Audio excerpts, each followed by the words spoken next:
जिस दिन ईरान के पास न्यूक्लियर वेपन्स हुए और उसको ऐसा लगा कि वो एक स्टेबल पोजीशन में है, वो कश्मीर को आग लगाएगा अंडर द न्यूक्लियर अम्ब्रेला। ये होगा आसिम मुनीर को कि भाई आपको लंच पे क्यों बुलाया डोनाल्ड ट्रंप ने, आप में ऐसे कौन से सुखाब के पर लगे हुए हैं, आप कौन से इतने बड़े तीस मार खान हैं कि आपको बुलाया है। दोस्तों पाकिस्तानी सोशल मीडिया में ये सुनने में आ रहा है, अभी ये बात मेन स्ट्रीम मीडिया में नहीं आई है, तो हम बोलें कि जो हम बोल रहे हैं या जो हम लोग बता रहे हैं आपको इसकी 100% प्रूफ है, ऐसा भी नहीं है।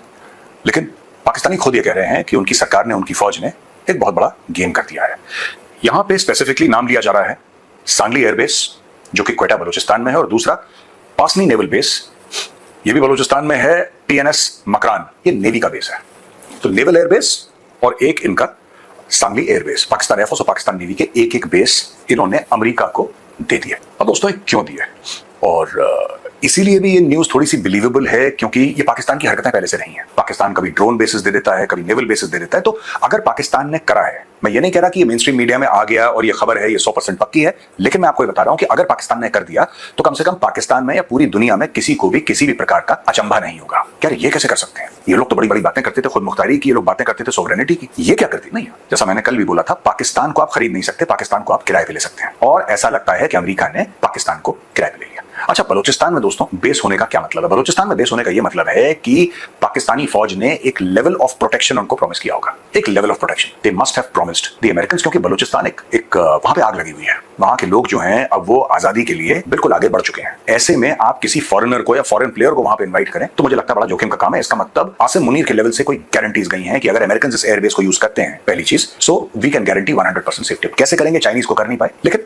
कोई बात नहीं। एक तो दोस्तों ये बात है। दूसरी चीज जो मैं सोच रहा हूं कि ये दी क्यों है, ये जाहिर सी बात है ईरान को लेकर, ठीक है, क्योंकि वहां से बलूचिस्तान से इनका बॉर्डर भी मिलता है, और ये सारी की सारी चीजें जो कर रहा है पाकिस्तान, मैंने बोला था तो मुझे ना पाकिस्तानियों का काफी सोशल मीडिया पे मेरे वीडियोस निकालते हैं और कुछ करते हैं, बोलते हैं कि नहीं मेजर तुम तो गलत बात करते हो और तुम हमारे खिलाफ गलत खबर प्रोपेगेंडा कर रहे हो, फेक न्यूज वगैरह वगैरह। नहीं, ये आप लोग करते हैं, आपने फिर अपना ईमान किराए पे दे दिया, बेच दिया। ईमान तो नहीं बेचेंगे आप लोग, ईमान अपना आप किराए पे दे देते हैं, और आपने किराए पे ईमान दे दिया है।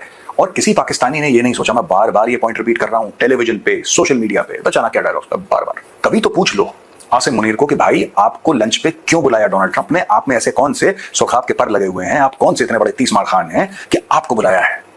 अमेरिका का राष्ट्रपति, अमेरिका का सदर आपसे कह रहा है कि आइए फील्ड मार्शल साहब हमारे साथ खाना खाइए, दावत पे आपको हम बुला रहे हैं। ऐसा क्यों है? आपने कभी सोचा है कि वो जो दावत का बिल है 25 करोड़ कौन देगी उस पूरे बिल को? और आपने ये नहीं सोचा क्योंकि खाते वक्त ध्यान नहीं रहता कि इस खाने का हाजमे पे क्या असर पड़ेगा। ये देखिए साहब, इन्होंने एयर बेसिस की बात करी है, वहां पे ईरान ने कतर के थ्रू, ये भी खबर गर्दिश कर रही है कि ईरान ने कतर के थ्रू सारे नेबर्स को वार्न करा है कि अगर तुमने अमेरिका को अपनी जमीन दी और उस जमीन से हमारे ऊपर हमला हुआ तो तुम्हारी खैर नहीं है, तो हम ये मानेंगे कि तुमने भी हमारे ऊपर ऐलान जंग कराया, फिर हम तुम्हारे ऊपर ऐलान जंग करेंगे। It will be a declaration of war.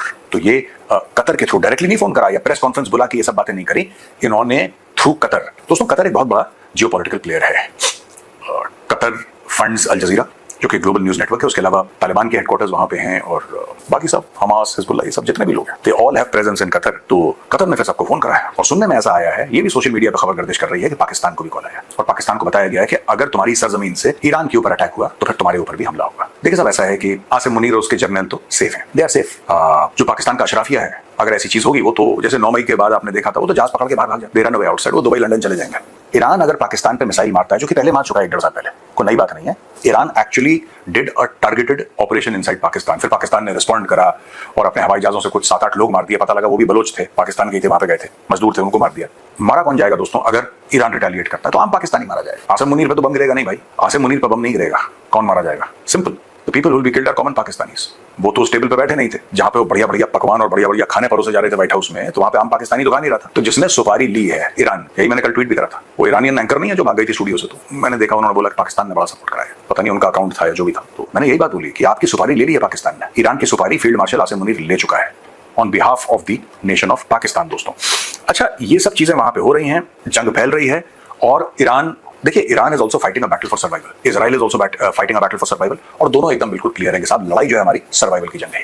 इसमें जो जीतेगा ना सिर्फ वो सिकंदर कहलाएगा, वो जिंदा रहेगा, और दूसरा रगड़ दिया जाएगा, खदेड़ दिया जाएगा। और आज की तारीख में मैं आपको ये कॉन्सेप्ट बताना चाहता हूं, लोग अक्सर कहते हैं कि कौन जीतेगा, मीडिया में भी डिस्कशन है। देखिए सिंपल सी बात है, सप्लाई चेन का टोटल मामला इधर भी, टोटल मामला इधर भी, ठीक है। अब मैं आपको बताता हूं दोस्तों गेम क्या हुआ है।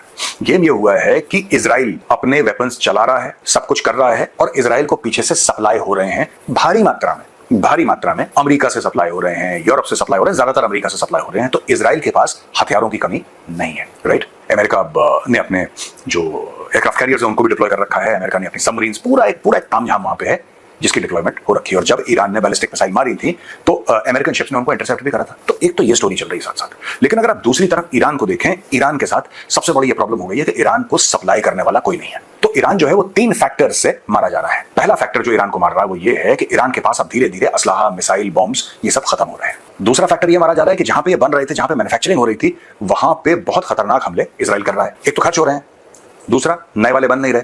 और अगर हम बाहर की सप्लाई थी कि 2, 4, 5 चाइनीज जहाज अगर रुक भी गए ईरान में और चाइना ने कुछ मिसाइल कुछ दे भी दिए, it is not strong enough, it is not powerful enough, it is not logistically viable enough to do this. ना चाइना में उतनी स्ट्रेंथ है, क्योंकि मैं आपको क्यों बता रहा हूं, चाइना में वैसे बड़ी स्ट्रेंथ है, सी से आप सप्लाई कर नहीं पा रहे ना ईरान को, आपको तो हवाई जहाज भेजना पड़ेगा।